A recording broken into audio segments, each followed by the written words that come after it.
Hello बच्चों, कक्षा 11 की भौतिक विज्ञान में इस समय हम सब लोग गैसों का अणुगत सिद्धांत नाम का चैप्टर पढ़ रहे हैं और आज के इस वीडियो में हम सब लोग इस चैप्टर का एक मोस्ट इम्पोर्टेंट टॉपिक जो कि है वर्ग माध्य मूल चाल गैसों के अणुओं का और दूसरा दाब क्या होता है आदर्श गैसों के लिए जो दाब का सूत्र होता है उसका डेरिवेशन पढ़ने वाले हैं। आप सभी बच्चों का हमारे अपने प्यारे से यूट्यूब चैनल आदर्श बालाजी सॉल्यूशन पर स्वागत है। चैनल पर नए हो तो इसे सब्सक्राइब करके वीडियो को लाइक जरूर कर लीजिएगा। जैसे ही चैप्टर कंप्लीट होंगे बालाजी पब्लिकेशन से इसके न्यूमेरिकल्स को सॉल्व कराया जाएगा। वर्ग माध्यमूल चाल क्यों निकाली जाती पहले ये समझते। हमने एक बर्तन लिया, उस बर्तन में गैस के अणु इतने ज्यादा छोटे हैं कि उनका आयतन लगभग नगण्य है। पहले वीडियो में ये चीज हमने जाना। ठीक, इनके बीच की दूरी वो बहुत ज्यादा है अणुओं की आकार की अपेक्षा, ये चीज समझे। यानी इसका आयतन जो है वो इतना ज्यादा छोटा है कि लगभग वो नगण्य ही है। और सबसे पहली चीज, ये आपस में कोई बल ही नहीं लगाते, इनके बीच कोई बल ही नहीं लगेगा। समझ में आएगा, क्योंकि इनके मध्य होने वाली टक्कर प्रत्यास्थ टक्कर है। बल लगता तो ऊर्जा की हानि होती और प्रत्यास्थ टक्कर में ऊर्जा की हानि नहीं होती। तो ये केवल और केवल दीवारों से टकराते हैं। ठीक, तो एक हमने बर्तन लिया, उस बर्तन में हमने कोई गैस भरी, आदर्श गैस है मान लेते हैं। ठीक, और वो गैस के अणु क्या होते हैं, गति करते हैं। अब ये गैस के अणु चारों दिशाओं में गति करेंगे। ठीक है, अलग अलग दिशाओं में यादृच्छिक गति करते हैं बिना प्लानिंग किए हुए, हर दिशाओं में ये गति करेंगे। ठीक है, तो गति करेंगे तो ये आपस में टकराएंगे क्योंकि इतने हल्के हैं कि टक्कर प्रत्यास्थ होती, ऊर्जा की हानि नहीं होती। तो टकरा करके क्या एक दूसरे का वेग जीरो भी कर सकते हैं। ठीक है, टकरा करके एक दूसरे का वेग क्या कर सकते हैं, अगर ओवरऑल औसत वेग निकाला जाएगा तो क्या आएगा, जीरो। तो इसीलिए यहां पर वर्ग माध्यमूल चाल निकाली गई है। अगर कहीं पर भी गैस के अणुओं की चाल लेनी होगी तो समझ जाइए वो वर्ग माध्यमूल चाल की बात कर रहा है, बस ये चीज याद रखिए। ठीक, तो एक बर्तन में माना गैस के अणुओं या कणों के जो वेग है v1 v2 v3 dot dot dot vn है, कितने अणु है, टोटल n अणु है। हमको निकालना वर्ग माध्य मूल चाल। पहले हम क्या निकालेंगे, इनका वेग का वर्ग यानी चाल का वर्ग निकालेंगे, फिर माध्य निकालेंगे यानी औसत मान, और फिर मूल यानी रूट निकालेंगे।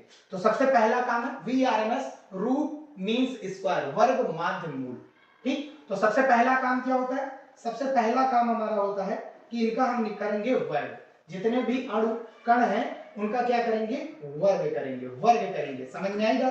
तो पहला काम हमारा क्या करना है, जो गैस के अणु दिए गए हैं इनका हमको करना है वर्ग, इसको यहां से उठा करके यहां पर रखेंगे। तो इनका अगर हम वर्ग करेंगे तो हमको क्या मिलेगा, v स्क्वायर मिलेगा, v1 square plus v2 square plus v3 square plus dot dot dot plus vn square. वर्ग कर दिया। अब जो वेग प्लस माइनस के थे वो डायरेक्ट क्या हो गए, प्लस। भाई जा रहे हैं तो प्लस, आ रहे हैं तो माइनस, दीवार से की ओर जा रहे हैं तो प्लस का वेग, टकरा करके वापस आएंगे तो माइनस का वेग, यानी ओवरऑल वेग क्या आएगा, जीरो। अब हमने डायरेक्ट क्या निकाल लिया, वर्ग कर दिया। तो जो वेग माइनस के थे वो क्या हो गए, प्लस के हो गए स्क्वायर से। अब क्या निकालना है, इनका माध्य निकालना है यानी औसत निकालना है। हमने पहले क्या निकाला, वर्ग निकाला। अब हम निकालेंगे माध्य मान जिसको कहते हैं। ठीक है, माध्य निकालो। अब इसको बार लगा करके भी व्यक्त करते हैं, ऐसे भी लिखते हो, आप चाहो तो एवरेज सफिक्स में कर दो। ठीक है, तो वह माध्य मान कैसे निकाला जाता है, जितने भी कण हैं, जितने भी लोग हैं, जितने भी अवयव हैं, जितने भी मान हैं, उन सभी को जोड़ो ऊपर। सबसे पहला काम, इन सभी को ऊपर जोड़ दो। यहां पर जोड़ पहले से ही दिया गया, इसको हटाओ पहले। यहां पर केवल वर्ग करना, तो कामा लगाओ। ठीक, जोड़ दिया गया। अब जितने लोगों को जोड़ा गया उतने से भाग करा, यही होता है माध्य मान का औसत। फिर इसके बाद क्या लेना है, मूल लेना है, मूल निकालना है, मूल मान लेना है यानी कि रूट ले लेना है। ठीक, तो रूट ले लेंगे तो समझिएगा, पहले ये चीज आया v स्क्वायर, फिर v बार आया। अब इसका रूट ले लेंगे, पहले v स्क्वायर फिर v बार फिर रूट ले लो, तो यही हो जाता है रूट मींस स्क्वायर, वर्ग माध्य मूल। ठीक है भैया। अब जो मान है ये इसी का ले लो अंडर रूट, इसी का क्या ले लेना है, अंडर रूट ले लेना। अब मन आपका मिल गया, मान वही है आपका वर्ग माध्य मूल चाल। ठीक है, जो वेग का औसमान होता है वो चाल कहलाता है। ठीक है, परिमाण ही चाल कहलाता है, ये होता है। तो किसी गैस के अणुओं की चाल का वर्ग निकाल करके, औसत मान निकाल करके जो रूट मान आता है वही उसकी वर्ग माध्य मूल चाल कहलाती है। ये इसका फार्मूला हो गया। अब आगे बढ़ते हैं, अगला टॉपिक हमारा है गैस, आदर्श गैस के लिए दाब का सूत्र, बहुत इंपॉर्टेंट है। आपके पास एक कोई घन है, परिकल्पना कीजिए आपके पास कोई बर्तन है घनाकार, जैसे आप ले सकते हैं कोई पासा या कोई एक बॉक्स। ठीक है, घन के आकार का, उसकी लंबाई क्या है, एल। घन की प्रत्येक भुजा समान होती है तो सभी लंबाई क्या होंगी, एल। तो माना एल लंबाई का एक घन है जिसमें कोई आदर्श गैस भरी है। माना गैस के कणों की संख्या या अणुओं की जो संख्या है, गैस के अणुओं की संख्या या कणों की संख्या जो है वो कैपिटल एन है, आप स्मॉल एन भी नाम दे सकते हैं। अब घन का आयतन क्या होगा, घन का आयतन होता है भुजा क्यूब, भुजा कितनी, एल, तो एल क्यूब। तो सबसे पहला काम हमें निकालना है, जो हम जानते हैं कि गैस के किसी एक अणु के लिए, जो कोई एक अणु पकड़ लेना, फिर लास्ट में सबके लिए निकालेंगे। गैस में बहुत सारे अणु होते हैं ना, तो किसी एक अणु को पकड़ ले। अब वो अणु हमको पता है कि सभी दिशाओं में, यानी आप ऊपर नीचे, आगे पीछे, बाएं दाएं, सभी दिशाओं में गति करता है कि नहीं करता, तीनों दिशाओं में यादृच्छिक गति करता है। तो ये एक्स अक्ष की दिशा में जाएगा जब, तो इसका वेग होगा vx, y अक्ष की दिशा में जब जाएगा तो vy, और z अक्ष की दिशा यानी सामने की ओर आएगा तो vz हो जाएगा। कोई एक अणु की बात कर रहे हैं, और ये घनाकार है, जाएगा तो दीवार से टकराएगा और टकरा करके फिर से वापस आएगा उसी जगह, क्योंकि प्रत्यास्थ टक्कर ऊर्जा की हानि होगी नहीं, जितना वेग पहले था उतना ही बाद में होने वाला है। क्लियर बात। तो सबसे पहला हम एक ही अक्ष पकड़ेंगे, फिर लास्ट में सब अक्ष के लिए निकालेंगे। एक कण लेना है और उसकी कोई एक अक्ष की ओर गति लेनी है, वो सभी दिशाओं में गति करता है। तो हमने मान लिया एक्स अक्ष की दिशा में जो गति है, एक्स अक्ष की दिशा में ये गति कर रहा है, तो गति कर रहा है तो एक्स अक्ष की दिशा में संवेग परिवर्तन क्या आएगा। सबसे पहले संवेग परिवर्तन मतलब ये एक कोई दीवार है, एक कोई दीवार है। अब ये एक सिरा ए है दीवार का, और ये इसका सिरा बी है दीवार का। वैसे दीवार आपकी घनाकार है ना, तो इसकी लंबाई कितनी होगी, एल। ठीक, तो यहां से ये जा रहा है, इसका वेग कितना है, एक्स अक्ष की डायरेक्शन में vx गया।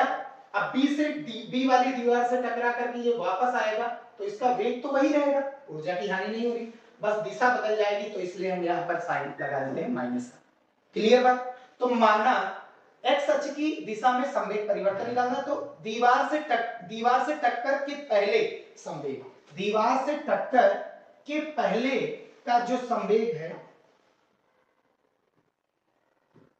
टक्कर के पहले संवेग बराबर द्रव्यमान गुणे वेग। जब दीवार से ये टकराने जा रहा था, तो इसका द्रव्यमान कितना, एक अणु का द्रव्यमान m है, और ये टकरा किससे रहा, दीवार से टकरा रहा, तो उसका वेग कितना है, vx है।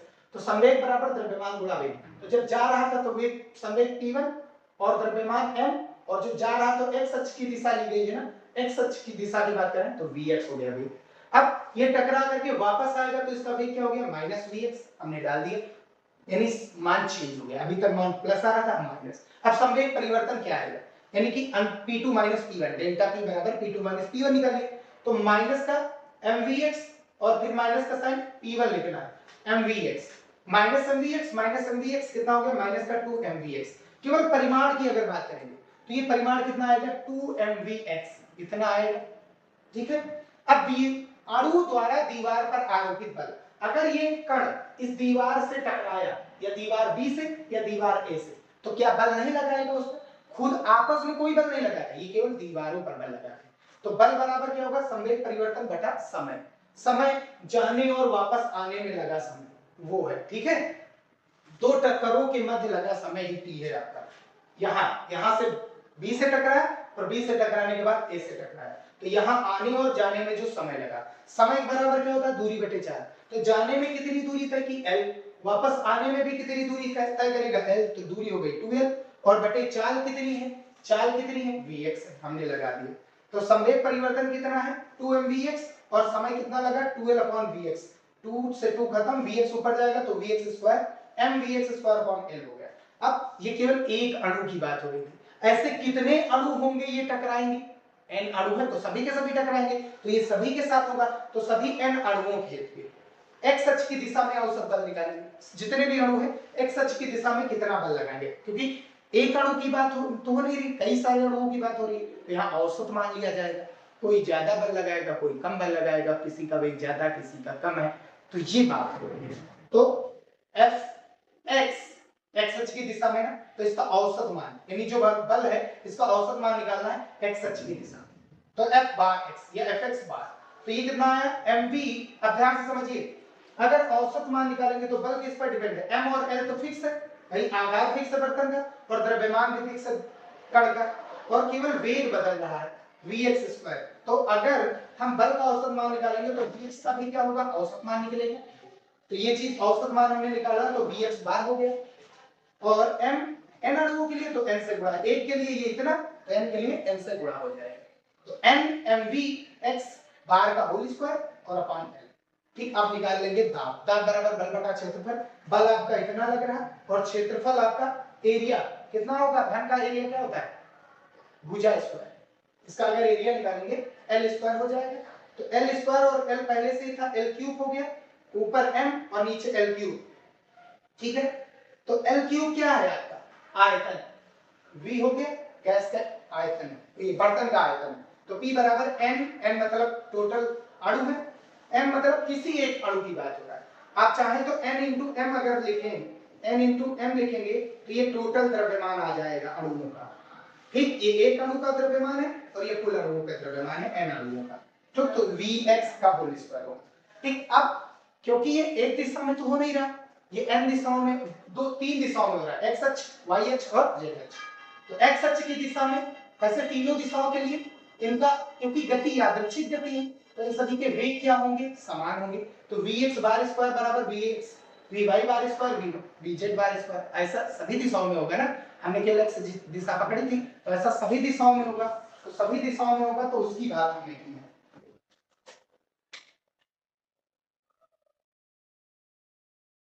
तो आगे बढ़ते हैं, अगर हम यहाँ पर टोटल वेग निकाले, अणुओं के वेगों का औसत मान, जितने भी अणु हैं उनके वेग का वर्ग लेना है और फिर औसत मान निकालना है, ठीक। क्यों निकाला गया, वर्ग क्यों किया गया, क्योंकि वैल्यू माइनस और प्लस दोनों की आने वाली है, तो यहाँ पर हमने वर्ग कर दिया, अब जो वैल्यू है वो पॉजिटिव दिया है, और ऐसे n अणुओं के साथ हो रहा है तो इसलिए हमने यहाँ पर औसत मान ले रखा है, ठीक है।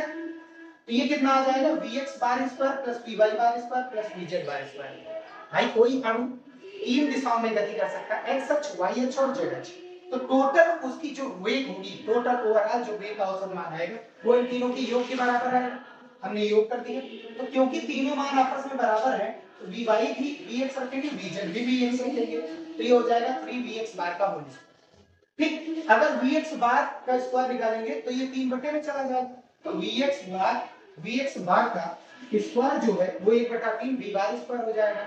अब जो दाब हमारा आया था 1/3 nm/v इनटू vx बार का स्क्वायर, vx बार का स्क्वायर जो अभी हमने निकाला है, अब ये फिर से हम क्या करेंगे, ये वैल्यू यहाँ पर डाल देंगे, ये वैल्यू यहाँ पर हम डाल देंगे, ये वैल्यू अगर हम यहाँ पर डालेंगे तो कितना है 1/3, अच्छा रुक जाइए पहले हम फार्मूला लिख लेते हैं, फार्मूला हमारा क्या आया था P इक्वल्स टू औसत दाब, ये आया था n into m vx square और वो भी बार, और अपॉन में कितना आया था v आया, ठीक है, दाब ये आया था। अब यहाँ पर vx बार की वैल्यू डाल दीजिए, तो vx बार कितना है 1/3 v bar square, 1/3 v bar square, 1/3 आगे और v बार स्क्वायर हमने कर दिया, ठीक है। ये वैल्यू उठा करके आपको इसमें डालना है, तो 1/3 आगे और ये v बार का स्क्वायर, v बार जो है आपका जो कोई अणु है उसका जो वेग है x अक्ष y अक्ष और z अक्ष सभी दिशाओं में जो वेग का औसत वर्गमान है वही आपका v बार स्क्वायर। अब जो n इंटू m है वो किसके बराबर होता है? टोटल द्रव्यमान के बराबर। भाई एक अणु का द्रव्यमान और ऐसे n अणु है तो n से गुणा करा देंगे, तो टोटल द्रव्यमान आ जाएगा गैस में टोटल अणुओं का द्रव्यमान यानी कैपिटल M और बटा नीचे आयतन v, और ये आपका हो गया वेग v बार स्क्वायर। अब द्रव्यमान बटा आयतन क्या होता है? घनत्व होता है, तो रो हम लिख सकते हैं, तो जो भाग आएगा वो 1/3 रो v बार स्क्वायर आ जाएगा। यहाँ m क्या था?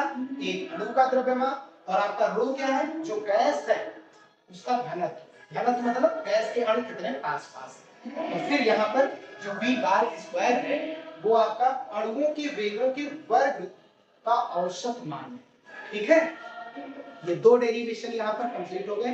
अब नेक्स्ट वीडियो में हम सब लोग यहाँ पर पढ़ेंगे कि जो अणुगत सिद्धांत है, गैसों का अणुगत सिद्धांत, उससे हम सब लोग उसी का यूज करके गैसीय नियम का डेरिवेशन करेंगे, यानी प्रूफ करेंगे, सत्यापित करेंगे।